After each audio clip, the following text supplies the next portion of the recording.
Capítulo 12 Começa a caça. A sabedoria da segunda ordem me foi passada quase que inteiramente graças a eles, os chefes secretos, através de diferentes sistemas, mediante projeções astrais de sua parte ou de minha parte, mediante clarividência, com a mesa, o anel e o disco, e às vezes através da voz direta audível por meus ouvidos exteriores ou daqueles de Vestigia nulla retroasum. Seu nome mágico. Isso é simplesmente impossível. Wilson dirigia seu carro inglês, com o assento do motorista no lado direito, pelas ruas de Londres em direção à região da cidade conhecida como Inns of Court, o tradicional centro repleto de empresas de advocacia e jornalismo da cidade. Eu estava tão abalado pela revelação da origem dos Grimoires que não conseguia raciocinar sobre nenhum assunto. Nem mesmo sabia onde estávamos.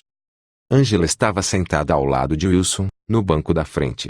Olhava para trás, onde eu estava, com cara de quem diz, eu sabia, Aleister Crowley. William Black. Cagliostro. Nunca tinha escutado falar do envolvimento de Black com sociedades secretas ou alquimia. Escrevi uma vez um artigo sobre isso, disse Wilson, poucos sabem, na verdade. O responsável por transmitir a informação e atrair o público ao assunto foi o escritor Thomas Harris. O autor de O Silêncio dos Inocentes, Hannibal e Dragão Vermelho? Este mesmo. Suas referências ao trabalho de Black em Dragão Vermelho despertaram o interesse de muitos esotéricos, que descobriram as ligações do artista com algo de sobrenatural. E ele mexia com fórmulas alquímicas. Um pintor e escritor? Por que parece tão difícil acreditar? Perguntou Angela. Porque é fantástico demais. É quase absurdo, para dizer a verdade. Mas ainda é o fato de vocês procurarem um diário de Cagliostro, que, até onde eu sei, era um charlatão de primeira grandeza. Para certas coisas, sim. Para outras, ele possui um conhecimento estranho, que pode muito bem ser resquício de algo que conheceu no passado obscuro, explicou Wilson. Lembre-se de que diziam que ele era filho de um judeu português que tinha feito fortuna no Brasil. Mas ele só será motivo de preocupação na terceira e última parte desta jornada. Por ora, vamos nos concentrar em Aleister Crowley, disse Angela. Para ele, seus conhecimentos serão úteis. Franzi a sobrancelha. Estava esparramado no banco de trás, cujo conforto era total, mas meu corpo estava tenso com as revelações. Na verdade, sentia-me com um enorme peso nas costas. Desde quando eu tenho algum conhecimento sobre Crowley? Atirei a pergunta para Angela, que riu. Não de Crowley, mas de um de seus maiores fãs. Olhei para Wilson. Ela fala de Jimmy Page, concordou ele. Mas, Angela, um jornalista britânico como Wilson saberia muito mais do que eu. Mais ou menos, admitiu Wilson. Sou mais voltado à música clássica e ao jazz. O classic rock ainda é domínio dos fãs e de especialistas. Ainda não conseguia entender como uma coisa levaria a outra. Como já expliquei, Jimmy Page, o guitarrista do Led Zeppelin, é fã confesso de Aleister Crowley, tendo adquirido muitos de seus itens pessoais, inclusive propriedades que pertenceram ao homem mais perverso do mundo, como Crowley se autodenominava. Muitos historiadores do rock analisam a influência do mago no trabalho de Page, no período que vai de músicas como Dazed and Confused do álbum de estreia da banda, a Meet Me of the Ing, do álbum Physical Graffiti, entre outras. Há uma biografia do grupo, chamada Hammer of the Gods, Martelo dos Deuses, trecho de Immigrant Song, do álbum Led Zeppelin III, em que o autor, que foi roadie do grupo, diz que, quando Robert Plant, o vocalista, perdeu um filho, vítima de uma doença misteriosa e não diagnosticada até hoje, na segunda metade da década de 1970. Chegou a afirmar que isso tinha acontecido por causa do envolvimento de Page com a magia de Crowley. Mas quem foi o mago? Nascido em 1875, Edward Alexander Crowley era filho de um cervejeiro de Warwick City, que era membro dos Irmãos Plymouth, cristãos cuja teologia Alexander odiava. Adotou outro nome e dedicou-se a deleites perversos e prazeres carnais. Colecionou uma série de nomes e rótulos, entre eles a besta, que teria sido dado por sua mãe, referindo-se à grande besta da Revelação, no livro Apocalipse, da Bíblia. Foi influenciado por diversas sociedades secretas, pertenceu a outras tantas e terminou por fundar uma. Dizia buscar a mágica escrita com K, o que diferencia a sua magia da conjuração comum. Tinha fascínio pela busca da energia sexual como ponto de aglutinação de seus poderes. Tanto é que fazia sexo com mulheres e homens indiscriminadamente. Page também era muito adepto do sexo, mas apenas com garotas, o que lhe era grandemente proporcionado por ser guitarrista de uma das maiores bandas de heavy metal do mundo. Crowley morreu em 1947, vítima de problemas cardíacos e pulmonares. Seu quadro geral era de dar pena, arfava em uma pensão e era viciado em heroína, outro mal que também atingiu Page. Era conhecido por seus atos de extrema maldade. Uma vez, para provar que um gato tinha mesmo 9 vidas, pegou um deles e deu arsênico, clorofórmio, pendurou-o num bico de gás, esfaqueou-o, cortou a garganta do coitado, esmagou o crânio, queimou-o, afogou-o e atirou-o por uma janela. A primeira sociedade secreta que recebeu Crowley chamava-se Ordem Hermética da Aurora Dourada, fundada em 1888, na Inglaterra. Essa sociedade atraiu milhares de seguidores quando surgiu, incluindo o poeta irlandês William Yeats. Diz a lenda que, a fim de praticar sua magia, tão logo se viu na Aurora Dourada, Crowley foi até a Escócia, no malfadado Lago Ness. Sua intenção, entretanto, não era visitar Nessie, mas sim invocar seu anjo da guarda. Para isso, alugou uma propriedade chamada Boleskine House, usou o nome de Lord Boleskine e fez o ritual que teria trazido uma legião de espíritos maus em vez de o seu anjo da guarda. Todas essas informações rodavam na minha cabeça, e comecei a tagarelar sem parar. Nem percebi que havíamos chegado a Temple Church. Wilson estacionou o carro em segurança e voltou-se para trás. Quero dizer-lhe algumas coisas, meu jovem. Primeiro, acalme-se. As coisas aparecerão em seu devido lugar conforme avançarmos em nossos trabalhos. Vamos descobrir a vida de Crowley devagar e não de uma só vez. Segundo, pense apenas em organizar seus pensamentos. De outro modo, você não nos será útil. Sim, estaremos com você até o fim, pode ter certeza, declarou Angela, de maneira, perdoem o trocadilho sem graça, angelical. Ambos tinham razão. Sentia-me cada vez mais atraído por Angela, principalmente depois de conhecer sua história. E Wilson parecia-me o protótipo do mestre maçom, sempre calmo e conciso. Sabia que estava em boa companhia e que, se conseguisse me lembrar de tudo isso, teria muito material para a nova versão do livro. Ainda não consigo entender o porquê do interesse de vocês em conseguir esses livros. Wilson desligou o motor do carro e virou-se de novo em minha direção. Por um motivo simples, não sabemos se são verídicos. Apenas um exame detalhado e feito por especialistas ligados a nós na maçonaria poderá nos dizer. E se forem verídicos, mas contiverem farsas nas tais fórmulas? Wilson deu de ombros. Que mal há nisso? Pelo menos, não estarão perdidos. Afinal, são tesouros históricos. Quer dizer que vocês querem imitar o Vaticano e recolher esses diários para guardar em seus arquivos secretos, aos quais ninguém teria acesso a não ser vocês. Wilson pareceu achar a comparação divertida. Não é algo tão radical assim. Só queremos localizar os grimoires e analisá-los. Se forem autênticos e seu conteúdo tiver uma base, serão divulgados por nossa loja.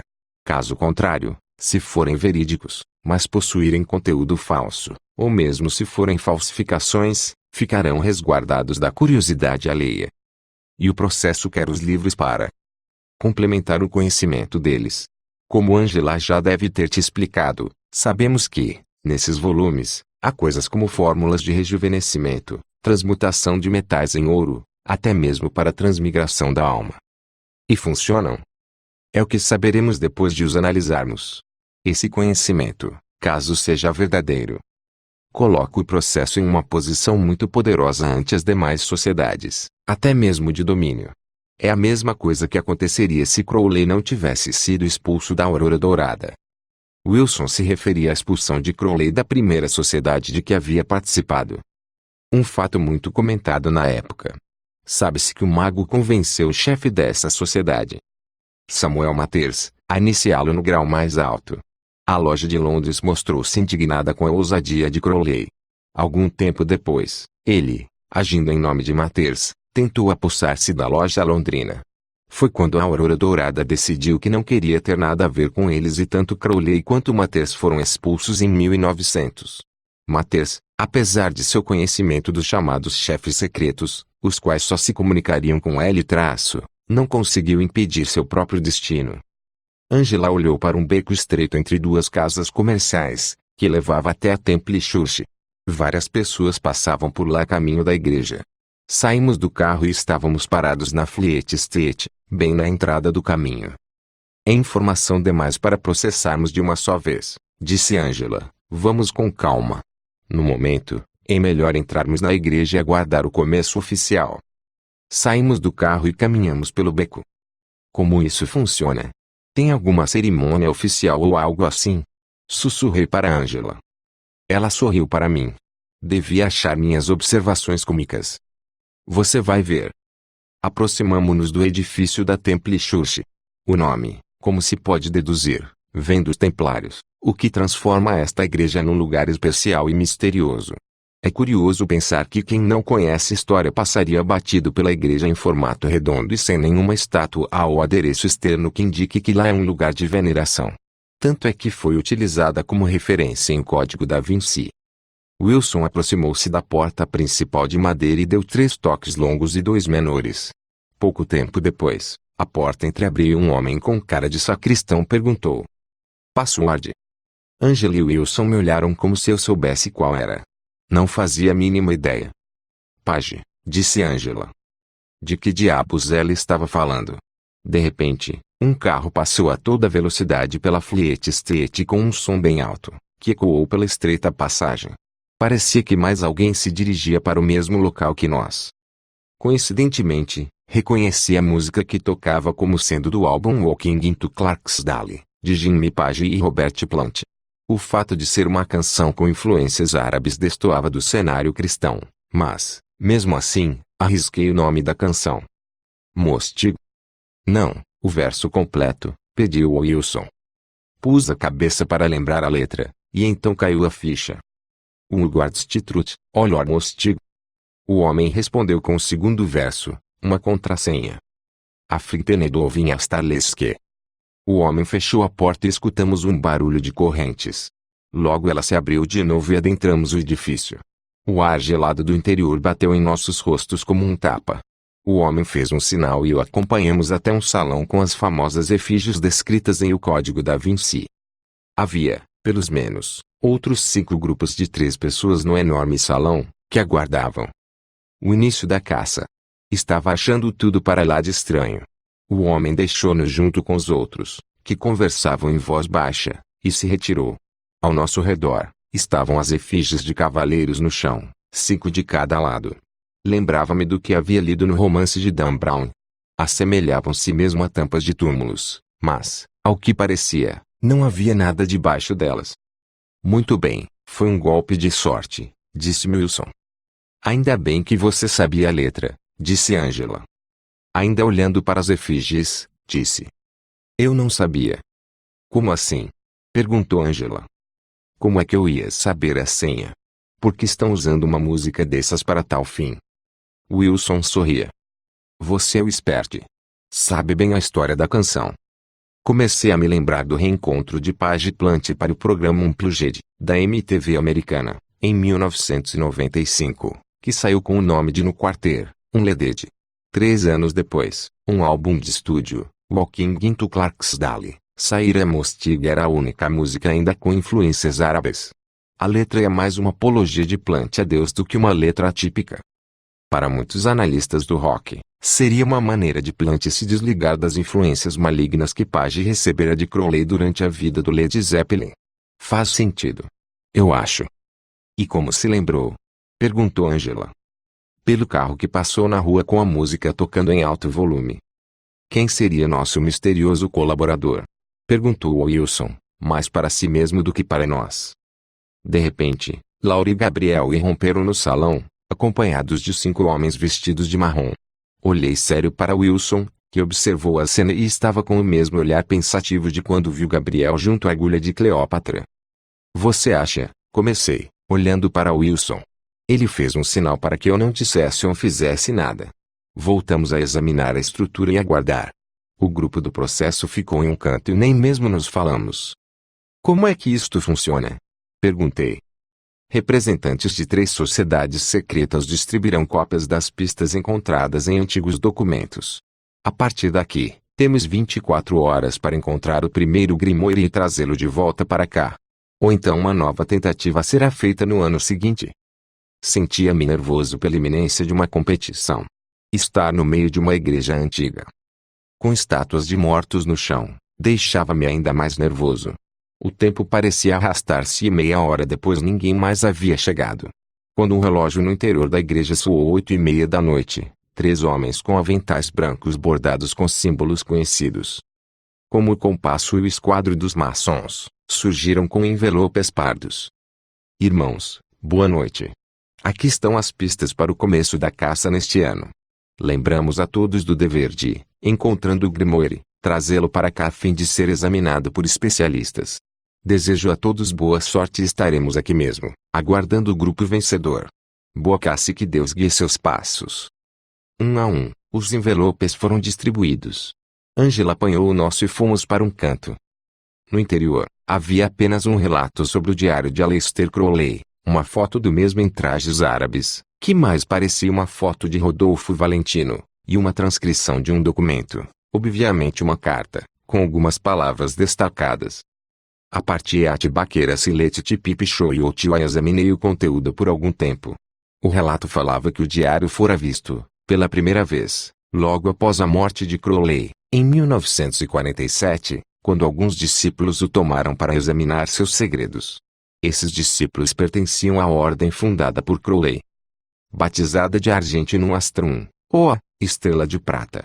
O diário passou de mão em mão até que um dos discípulos, um tal de Victor Neuburg, recuperou-o e escondeu-o.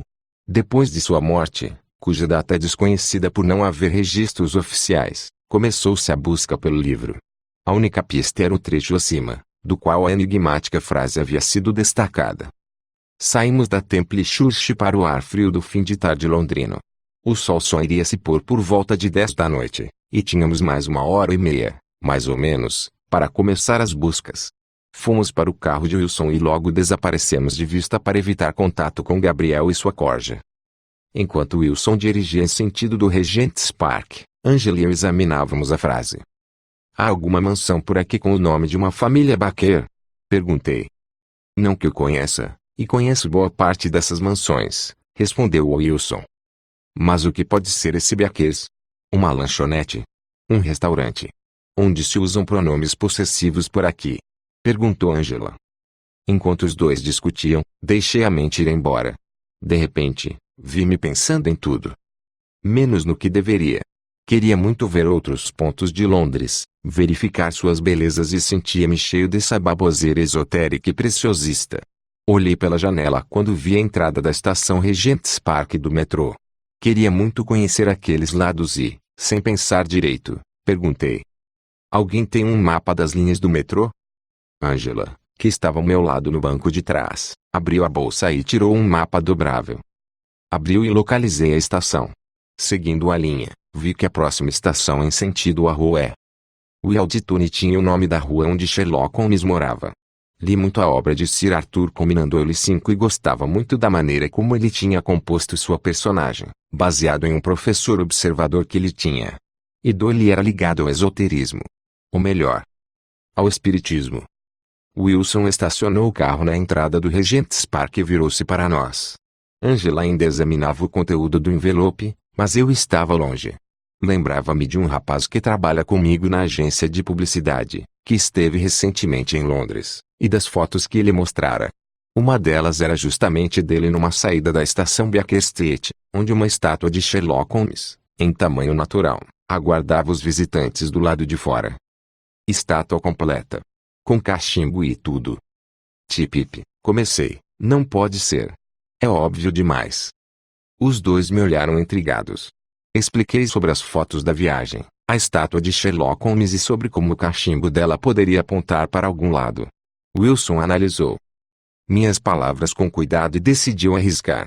Ligou novamente o carro e lá fomos nós para Marylebone Road, próxima à estação. Estacionamos e saímos correndo em direção à estátua. Holmes estava lá, parado, com ar calmo e pensativo, o cachimbo na mão. Angela apontou o caminho que ele indicava, que dava na Baker Street. Mas o que poderia haver lá? Nada. A não ser, começou Wilson. Ele notou nossos olhares de ansiedade. O Museu de Sherlock Holmes. Pensamos que o Baqueracy significasse Bakers, mas era mesmo Baqueracy, de Street. E party também significa grupo, o que pode ser interpretado como ponto de agrupamento. O número 221B da famosa Baker Street nunca existiu de verdade. Mas, devido ao enorme sucesso das histórias de Holmes e Watson, foi construído um imóvel, situado entre os números 237 e 239. A casa foi reformada para lembrar, nos mínimos detalhes, o local de operação do maior detetive de todos os tempos. E batia com o fato, que maior homenagem para Sir Arthur combinando ele do que um museu dedicado à sua obra mais famosa. A conexão com assuntos seria o fato de Doyle ser espírita, concluiu Angela, pensativa. Olhou para nós, e então, vamos arriscar? Concordamos, embora nenhum de nós tivesse a mínima ideia do que poderia encontrar no museu. Andamos em direção à casa, que já parecia fechada. Não sabíamos como poderíamos entrar quando um senhor aproximou-se com um casaco de Holmes. Viu-nos parados à porta e cumprimentou-nos. Boa noite, meus caros. Vieram para a reunião da sociedade. O quê? Pensei, Holmes é objeto de adoração mística. Só faltava essa, uma sociedade secreta a Sherlock Holmes. Sim, claro, estamos curiosos para conhecer o debate literário desta noite sobre, fez Wilson, tentando conquistar a atenção do homem. O Vale do Medo, respondeu ele. Wilson estalou os dedos, satisfeito. Isso mesmo, o Vale do Medo. Perguntei, então. Vocês fazem uma festa? Pensando na pista escrita. Regularmente, há anos, temos encontros informais, não festas como conhecemos. Só assim podemos juntar tanta gente para a discussão literária dos livros. A sociedade, então, era um grupo literário que discutia as histórias de Holmes. Ufa! Pelo menos, não havia nenhum São Sherlock por enquanto. O homem bateu à porta do museu e outro abriu para nos recepcionar. Entramos e vimos-nos numa sala enorme onde funcionava uma lojinha de lembranças. Do lado da porta principal. Havia um estreito corredor que levava ao andar de cima, que tinha reproduções da casa de Holmes, incluindo seu estúdio, e uma exposição permanente de bonecos de cera que representavam os momentos mais marcantes dos episódios. Espalhamo-nos para procurar qualquer pista que confirmasse ser aquele o local correto. Entrei na lojinha e comecei a analisar os itens dispostos para compra, que iam de objetos como o boné de Holmes até canecas com figura do detetive. Angela e Wilson seguiram para o estúdio de Holmes e os quartos de cima. Olhei meu relógio e eram 9h15 da noite. Tínhamos mais 45 minutos de claridade. Seria bom se soubéssemos para onde ir. Logo os dois voltaram a encontrar-se comigo. Não havia nada em lugar algum. Enquanto eles discutiam o que fazer, comecei a folhear com os dedos várias gravuras antigas das histórias de Holmes. Uma mulher surgiu atrás de mim. Temos as gravuras expostas numa parede nos fundos. Lá você pode vê-las mais facilmente e escolher a sua. Agradeci a atenção e fui até a parede. Realmente eram muitas, mais de 150 ao todo. Comecei a examiná-las até que minha atenção foi atraída para uma do século XIX, que mostrava os portões do paraíso e um santo parado do lado de fora, recebendo uma turba de pessoas no lado fechado de dois enormes portões de metal. Vi o título, São Pedro nos Portões do Paraíso. Autoria desconhecida. A mulher reapareceu. Gostou dessa? Mais ou menos. De que história é? Na verdade, de nenhuma. Já estava aqui quando o museu foi estabelecido. Parece que o dono antigo era ligado a alguma sociedade secreta ou algo assim. Senti um arrepio correr minha espinha. Posso examiná-la? À vontade. Com licença. Ela saiu para atender alguns clientes. Chamei Angela e Wilson e contei o que havia descoberto. Tem certeza?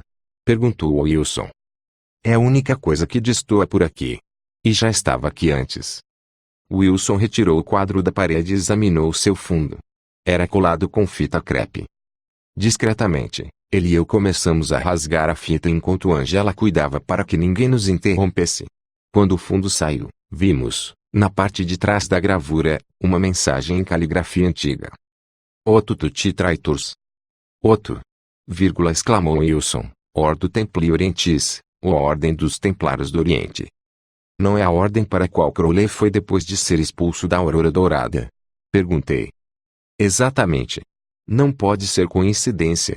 Mas o que quer dizer para os traidores? Wilson pôs a gravura de volta em seu lugar e fez sinal para Angela. Está claro que quem escondeu o grimoire era Daoto e deixou essa pista. Mas por que nesta gravura? Perguntou Angela.